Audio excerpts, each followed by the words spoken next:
Hello students, सो हम लोग continue करते हैं आगे की प्रॉब्लम्स। यहाँ पे हमें क्या करना है, इस इक्वेशन में हमें वैल्यूज फाइंड आउट करने हैं किसकी, x एंड y की, using Cramer's rule. Cramer's rule use करके हमें क्या करना है, x एंड y की वैल्यूज फाइंड आउट करनी है। ठीक है, सबसे पहले हम लोग क्या करेंगे, अब यहाँ पे क्या है, 1/2 टू द पावर x और 1/3 टू द पावर y। तो इसको हम लोग क्या करेंगे, हम लोग लिखेंगे let 1/2 to the power x is equal to a, ठीक है, and 1/3 to the power y is equal to d। ठीक है, ये इसको क्या लिखेंगे, 1/2 टू द पावर x को a and 1/3 to the power y को b। ठीक है, सो गिवन इक्वेशन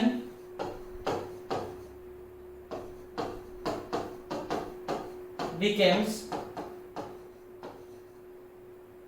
तो ये क्या हो जाएगा, a plus 2b is equal to 10, a plus 2b is equal to 10 and दूसरा 3a minus 5b is equal to -3।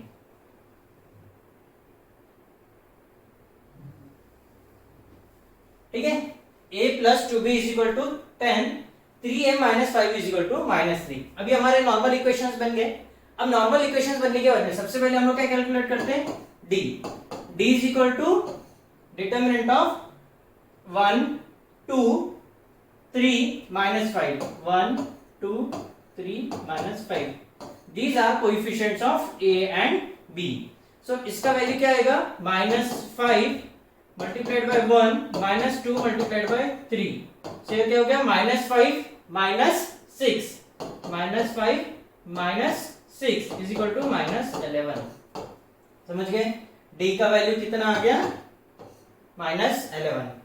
अब हम लोग निकालेंगे dx is equal to x, sorry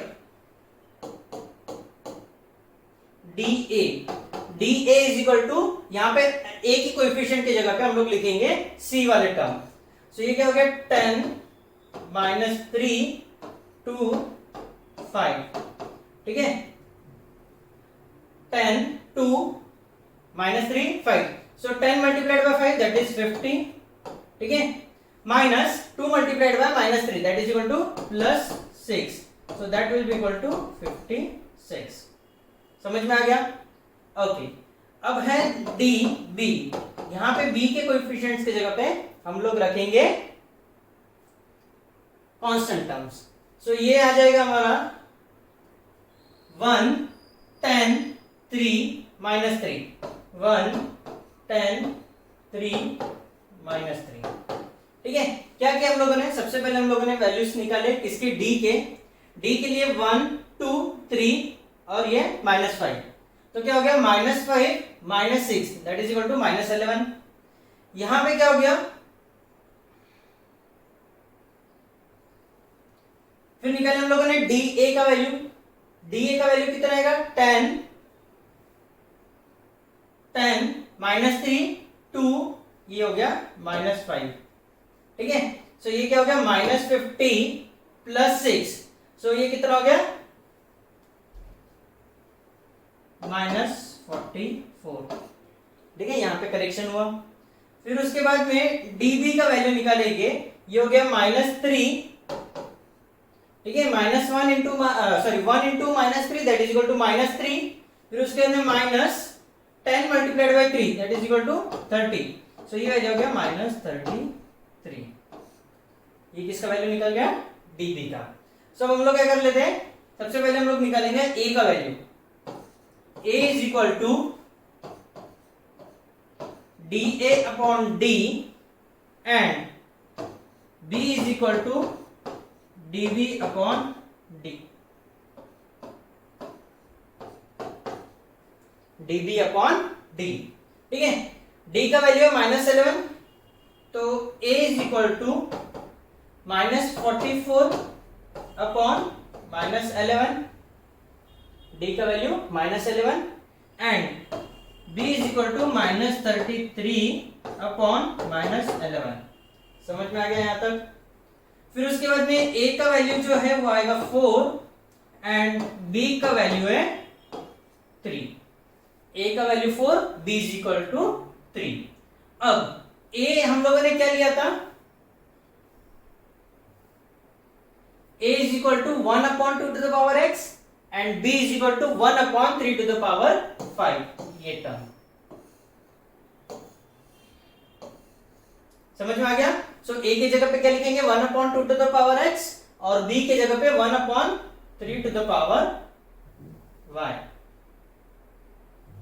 a is equal to 1 upon 2 to the power x is equal to 4 and b का value क्या है, 1 upon 3 to the power y is equal to 3। अब ये जो है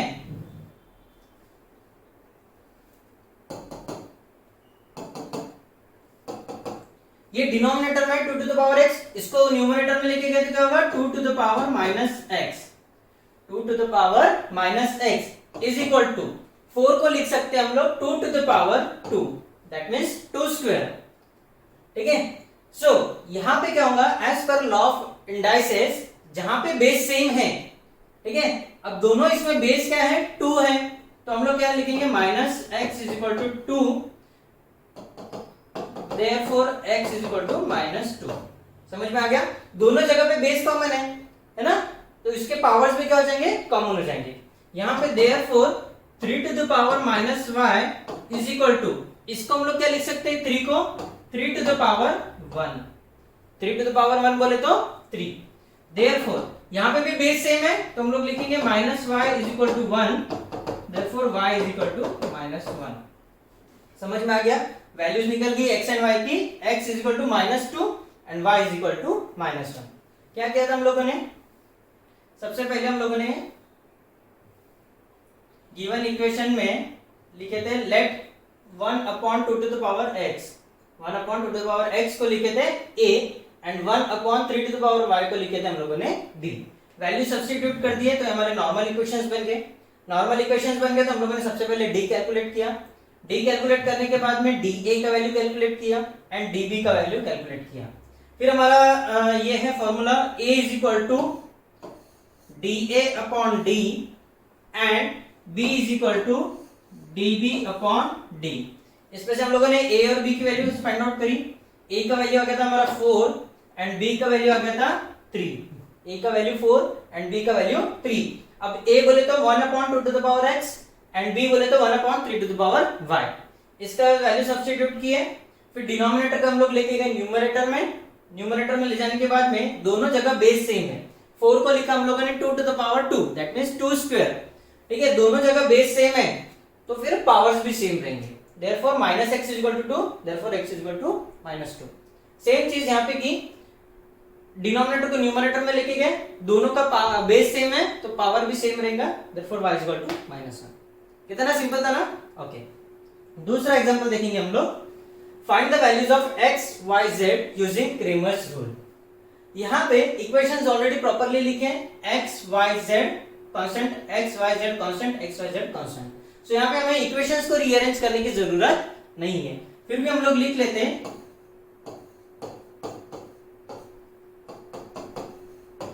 गिवन इक्वेशंस आर, ठीक है, 2x minus y plus 3z is equal to 9। जब भी हम लोग मैथ्स में एग्जांपल सॉल्व करेंगे तो सबसे पहले हम लोग लिखेंगे गिवन इक्वेशंस। तो x plus y plus z is equal to 6, x minus y plus z is equal to 2। ठीक है, ये हो गया। अब इसमें से हम लोग क्या करेंगे, डी मैट्रिक्स निकालेंगे, सॉरी डी डिटर्मिनेंट निकालेंगे। d is equal to determinant of coefficients of x, y, z। तो ये हो गया 2 -1 3 1 1 1 1 -1 1। ठीक है, अब इसका वैल्यू हम लोग निकाल लेंगे फटाफट। तो सबसे पहले 2 into 1 plus 1 that is equal to 2, फिर उसके बाद minus second term minus into minus that is equal to plus 1, फिर उसके बाद में रो एंड कॉलम ओमिट कर दिया, तो जो बचे उनका डिटरमिनेंट लेना है 1 minus 1 that is equal to 0 plus third term into this 1 into minus 1 that is equal to minus 1 and minus 1 into 1 that is equal to minus 1. So 3 into minus 1 minus 1. ये हो गया 4, फिर minus 1 that is equal to minus 2 into 3 that is equal to minus 6. So ये value आ गया minus 2. D का value हमारा आ गया minus 2. अब हम लोग निकालेंगे dx. dx का वैल्यू क्या रहेगा? जहां पे x के कोएफिशिएंट्स है वहां पे हमें लिखना है कांस्टेंट्स, कि हो गया 9 6 2, फिर उसके अंदर माइनस 1 3 1 1 माइनस 1 1। ठीक है, यहां तक सभी को समझ में आ गया। फिर ये अगेन डिटरमिनेंट हमारा बन गया, हम लोग इसको सॉल्व कर लेंगे। 9 into 1 1 multiplied by 1 minus 1 into minus 1 that is equal to minus 1, तो ये क्या हो गया 1 plus 1 that is equal to 2, फिर उसके अंदर minus into second term that is plus 1 हो गया, फिर उसके अंदर 6 minus 2 6 multiplied by 1 6 minus 1 multiplied by 2 that is equal to 2, तो 6 minus 2 that is equal to 4 plus तीसरा term that is equal to 3 3 into 6 into minus 1 that is equal to minus 6 और ये minus 2 minus 6 minus 2 minus 8। ठीक है, सो ये हो गया 18 plus 4 minus 8 3 is 24, so ये वैल्यू हो गया minus 2। 18 plus 4 22 22 minus 24 that is equal to minus 2। ये हो गया हमारा dx का वैल्यू। अब हम लोग निकालेंगे dy। dy is equal to y की जगह पे हम लोग लिखेंगे कांस्टेंट टर्म्स। ठीक है, तो ये क्या गया 2 1 1 9 6 2 3 1 1 2 1 1 9 6 2 2 1 1 9 6 2 3 1 1। इसको सॉल्व कर लेंगे डिटरमिनेंट को। सो 2 multiplied bye 6 minus 2 that is equal to 4, then minus 9 into 1 minus 1 that is equal to 0 plus 1 plus तीसरा 3 into 2 minus 6, so 2 minus 6 that is equal to minus 4, so ये 8 minus 12 that is equal to minus 4। ये value हो गया D Y का। समझ में आ गया? अब हम लोग निकालेंगे D Z is equal to x के कोएफिशिएंट 2 1 1, फिर वाई के कोएफिशिएंट -1 1 -1 -1 1 -1 एंड जेड के कोई कांस्टेंट्स के कोएफिशिएंट 9 6 2।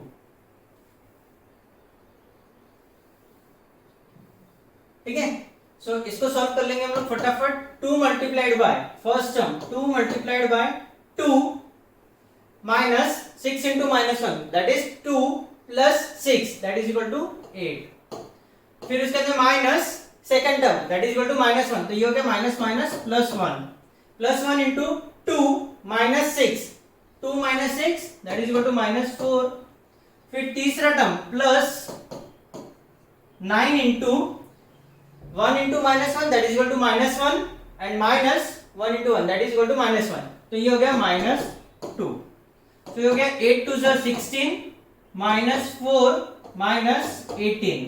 ठीक है, सो 16 -4 या फिर हम लोग लिखेंगे -4 -18 that is equal to -22 -22 plus 16 that is equal to -6, so dz का वैल्यू हो गया -6।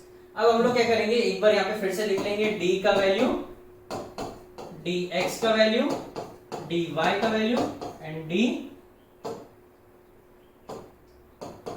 dz का वैल्यू। dz का वैल्यू हमारे पास में -6 लिखे हुआ है, फिर उसके बाद में dy का वैल्यू -4 dx का वैल्यू -2 और d का वैल्यू -2, -2, ठीक है।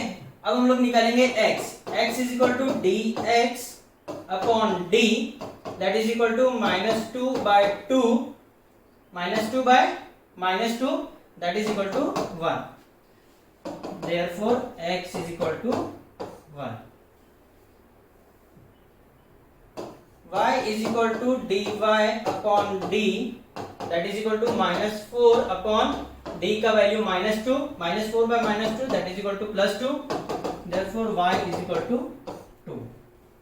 तीसरा z is equal to dz upon d is equal to -6 upon -2, -6 upon -2, that is equal to +3, therefore z is equal to 3.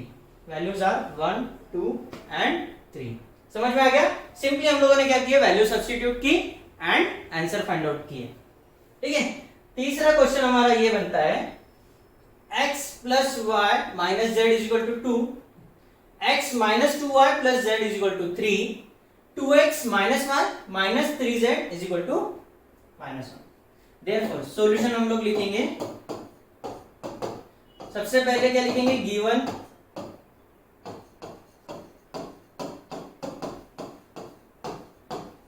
given equations are x plus y minus z is equal to 2, x minus 2y plus z is equal to 3 and 2x minus y minus 3z is equal to -1. ये हो गया हमारे given equations. इसमें से सबसे पहले हम लोग निकालेंगे d determinant, d is equal to 1, 1, -1, 1, -2, 1 and 2, -1, -3, ठीक है। इसको सॉल्व कर लेंगे हम लोग। तो इसको सॉल्व करने के बाद में आएगा 1 into -2 - 3 that is equal to 6 plus 1, 6 plus 1 that is equal to 7, फिर माइनस सेकंड टर्म इनटू वो रो और कॉलम ओमिट कर दिया तो एलिमेंट बचते 1, 1, 2, -3, तो क्या आएगा 1 into -3 that is equal to -3 minus 1 into 2 that is equal to -2, so -3 - 2 that is equal to -5 plus तीसरा टर्म -1, तीसरा टर्म क्या है -1 इनटू डिटरमिनेंट ऑफ ये रो और कॉलम ओमिट कर दिया तो एलिमेंट बचते 1, -2, 2, -1, तो 1 into -1 that is equal to -1 minus -2 multiplied by 2 that means -1 plus 4, -1 plus 4 that is equal to 3, ठीक है। -1 plus 4 that is equal to +3. Is it clear? Okay. अब ये हो गया 7 plus 5 minus 3 that is equal to 9. 7 plus 5 12, 12 minus 3 that is equal to 9. So ये value आ गया हमारा d का। अब क्या निकाले हम लोग, dx is equal to, जहां पे भी x कोएफिशिएंट है वहां पे हमें लिखना है कांस्टेंट, तो 2, 3, -1, 2, 3, -1, फिर उसके अंदर ये y के और ये z के कोएफिशिएंट्स 1, -2, -1, और ये हो गया -1, 1, -3. Is it clear? Okay, so is equal to, अब ये डिटरमिनेंट हमें सॉल्व करना है, 2 multiplied by -2 - 3 that is equal to +6 और ये 1 into -1 that is equal to -1 और बीच में आता है माइनस साइन, तो क्या +6 + 1 दैट इज इक्वल टू 7, फिर उसके अंदर -1 into 3 multiplied by -3 that is equal to -9 + 1, -9 + 1, तो ये हो गया -8, ठीक है।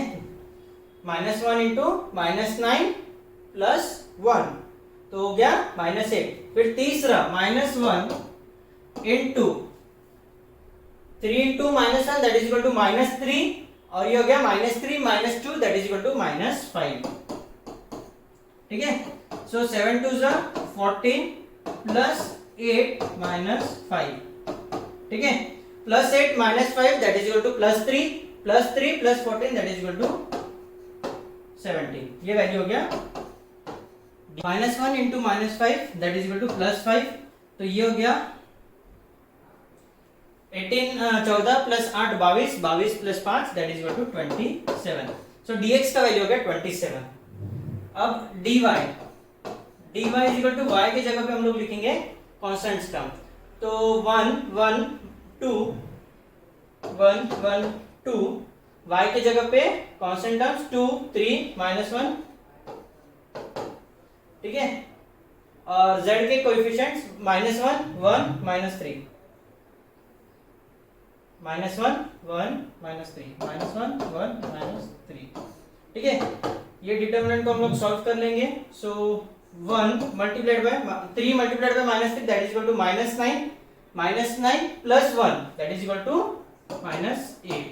फिर उसके बाद -2 multiplied by 1 into -3 that is equal to -3 -2 that is equal to -3 -2 -5, -1 तीसरा coefficient -1 -6, -1 -6 that is equal to -7। तो इसको सॉल्व करेंगे, ये हो गया -8 प्लस 10 और ये हो गया +7, ठीक है। -8 plus 10 that is equal to 2 plus 7 that is equal to 9। So ये वैल्यू हो गया dy इज इक्वल टू 9। अब हम लोग निकालेंगे dz is equal to, dz के लिए हमारे x के कोएफिशिएंट रहेंगे ये दो टर्म्स x एंड y की। सो 1 1 2 1 1 2, फिर उसके बाद में 1 -2 -1 1 -2 -1 1 -2 -1 and 2 3 -1 2 3 -1। समझ में आ गया? अब इसको हम लोग सॉल्व कर लेंगे। 1 into -2 -1 that is equal to +2 plus 3 that is equal to 5, उसके अंदर -1 into -1 -5 that is equal to -6, फिर उसके अंदर +2 into -1 plus 4 plus 2 -1 plus 4 that is equal to 3। So इसको सॉल्व करेंगे, ये हो जाएगा 5 प्लस 7 प्लस 6, सो 7 प्लस 12 हो गया 18, ठीक है। So dz is equal to 18। अब हम लोग लिख लेंगे values, d is equal to dx is equal to dy is equal to and dz is equal to, dz का वैल्यू हो गया 18, ठीक है। फिर उसके बाद में dy का value 9, dx is equal to 27 और d is equal to 9, so ये हो गया 9, ये हो गया 27, ठीक है। Therefore x is equal to dx upon d is equal to 27 divided by 9 is equal to 3. Therefore x is equal to 3.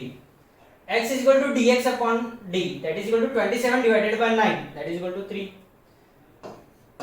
Y is equal to dy upon d is equal to 9 divided by 9, that is equal to 1. Therefore y is equal to 1. ठीक है। And the last one is z is equal to dz upon d. dz का value 18 upon d का value 9 is equal to 2. Therefore z is equal to 2. Is it clear? So इस तरीके से हम लोग find out करेंगे x, y and z का value, ठीक है। रिमेनिंग प्रॉब्लम्स हम लोग देखेंगे नेक्स्ट क्लास में।